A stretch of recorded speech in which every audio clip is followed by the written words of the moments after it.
bit more of a study into our periodic table and elements and eventually into compounds. So just as a review, for those of you that may already understand this or have learned about this before, we're going to go a little bit over what we call subatomic particles. Subatomic particles. And essentially what that is, subatomic refers to smaller than atomic, which is atoms. So these are particles that are actually a lot smaller than atoms. And as you know, atoms are part of the composition of elements and around the materials that we see on an everyday basis. So subatomic means smaller than atom, and we actually have three main subatomic particles. We have protons, neutrons, and electrons. And you probably have heard that before, you probably studied it. Protons, neutrons, electrons. We know that protons always carry a positive charge. Protons always carry a positive charge. Then neutrons are neutral. They have zero charge. They are neutral. Neutrons are neutral. Electrons therefore carry a negative charge. Electrons carry a negative charge. So protons positive, neutrons neutral, electrons negative. And that will apply to the next couple of lessons we will have.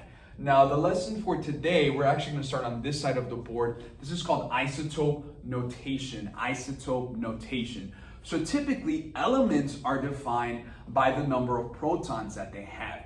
We've actually learned this in class before. Remember when we were discussing the periodic table and we were learning the order, hydrogen, helium, lithium, beryllium, boron, carbon, nitrogen, oxygen, and we kept repeating it over and over up until the last one that we covered. Well, all of those are, of course, our elements. Now, we know that they are able to be categorized in many different ways, but the number one way that we see them on our periodic table of the elements is by atomic number. The atomic number tells me how many protons the element has. You've probably heard that before. My atomic number will tell me how many protons the element has. No element has the same proton or atomic number as another element. For example, hydrogen, which is our first element on our periodic table, has the atomic number of 1, which means it will always have 1 proton.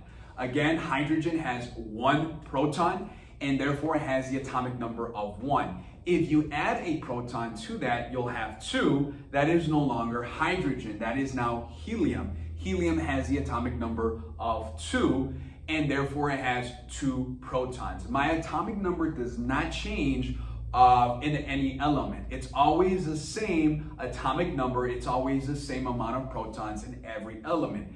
Every element has its own atomic number or number of protons. Keep that in mind. Now, in isotope notation, we're going to learn a little bit about something called an isotope. An isotope is an element that has a different number of neutrons. Now remember, our protons do not change. Every element has a set amount of protons, but they can possibly have a different number of neutrons. Now, because they have a different number of neutrons, their charge does not change. Remember, neutrons are neutral, so it doesn't matter if you have 5 neutrons or 100 neutrons, my charge technically does not change.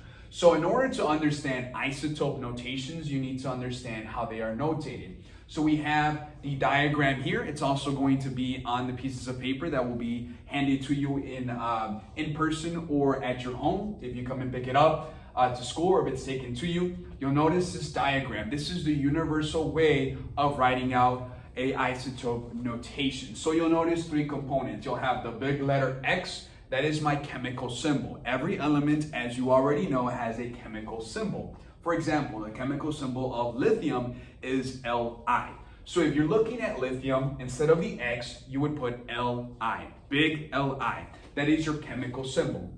If you're working with carbon, that is a capital C. You would put capital C where the X is. That is your chemical symbol. If you're working with sodium, that is Na. Again, you would put your chemical symbol as Na on this side. Then you have another component. You have Z.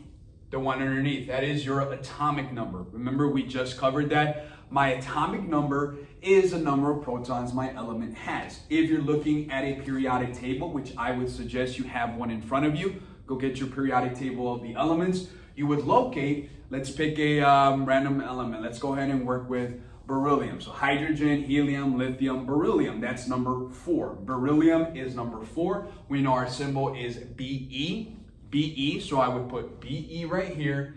Then, because I know it's number 4, my atomic number is 4. So I would put Be 4, and then my mass number is the total number of subatomic particles that I have within the nucleus. Now, the only two that are within my nucleus are protons and neutrons. Protons and neutrons. My electrons are actually traveling around the nucleus of the particular atom. So I'm going to add my mass number, my mass number is my atomic number plus my number of neutrons. Now, if you look at this little cloud inside here, it gives you the formulas on how to solve this, and this is very, very easy.